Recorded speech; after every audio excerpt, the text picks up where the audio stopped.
Just a short overview of the TwinStar, which you most of you know, even pretty well. TwinStar was the first commercial solution for high availability in the asterisk world.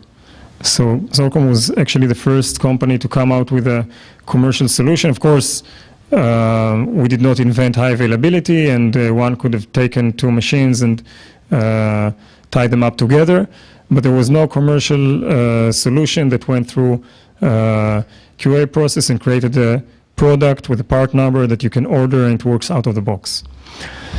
It provides full failover for voice over IP, analog and digital lines, and analog extensions. The two machines are synchronized between them, so you get all the information on both machines, and if one fails over, you get everything working as it was before.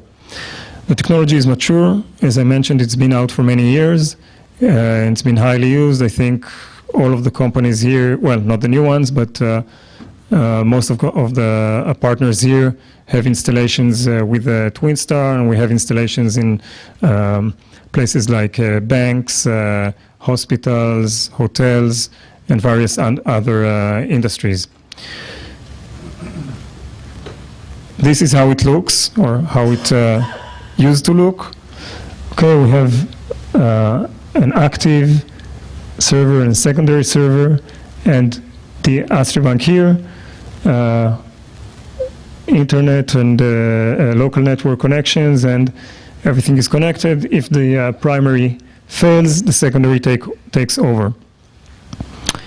AstriBanks are connected to both servers, and this is how we can switch over the analog and digital lines. So what's new in TwinStar 2? First of all, we did a bottom-up redesign. We work with new tools that were not available when we designed TwinStar 1, which was just called TwinStar. We significantly improved the architecture, and it allowed us to do things that we were not able to do up until now. First of all, everything is software-driven. It used to be firmware-driven, and I will talk about it in a moment. So now it's possible to do SIP-only configurations. In the past, you were not able to do a TwinStar configuration without AstriBanks. Okay, so you need at least one AstriBank because the decision was taken on a firmware level, and the server would get a signal from the AstriBank that it needs to switch over. Now it's possible to do that, to have a configuration like I just showed, but it's also possible to do SIP only. Plug-and-play capabilities. This is something we worked on for more than 3 years, and we've managed to get it together with Digium into Asterisk, which provide us higher reliability and flexibility. I'll talk about it in a moment. And it's going to be available in a complete PBX system, the TwinStar 2. SIP only. So I mentioned the fact that you can do configurations without any AstriBanks. It also means you can have further distance between the units because you don't have the USB cable length limitation. We've often asked if you can do put the secondary server in a completely different location.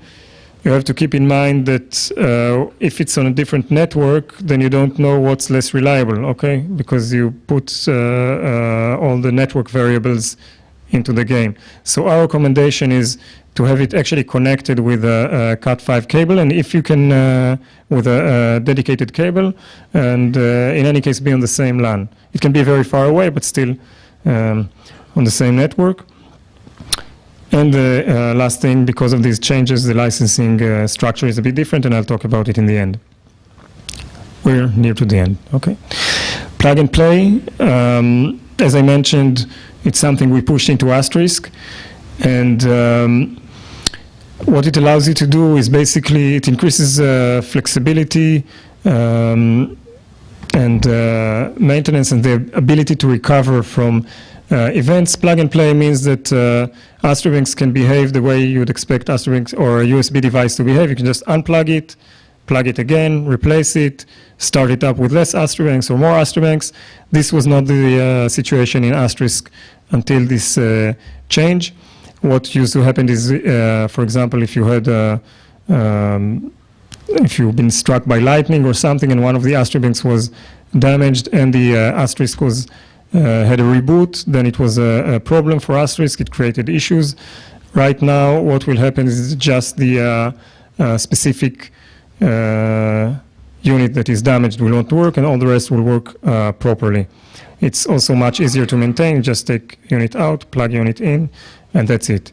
So the bottom line is that TwinStar 2 provides significantly increased reliability, which is what's important for TwinStar customers. Okay, and the old servers, as I mentioned, both servers started as slaves, and the decision was taken on the Astra Bank level. Right now, I will jump ahead because we're a bit late, but switching does not depend on the Astra Banks at all. The Astra Banks switch themselves and not the server. There is a heartbeat monitoring between the two servers, and once the slave detects that the master is not functioning, it will take over, and the Astra Banks will switch. One of the results is that the switching over will be much faster, okay, because it doesn't have to wait to see that all Astra Banks are registered. It will just work, and each Astra Bank will register at its own pace. Thank you very much.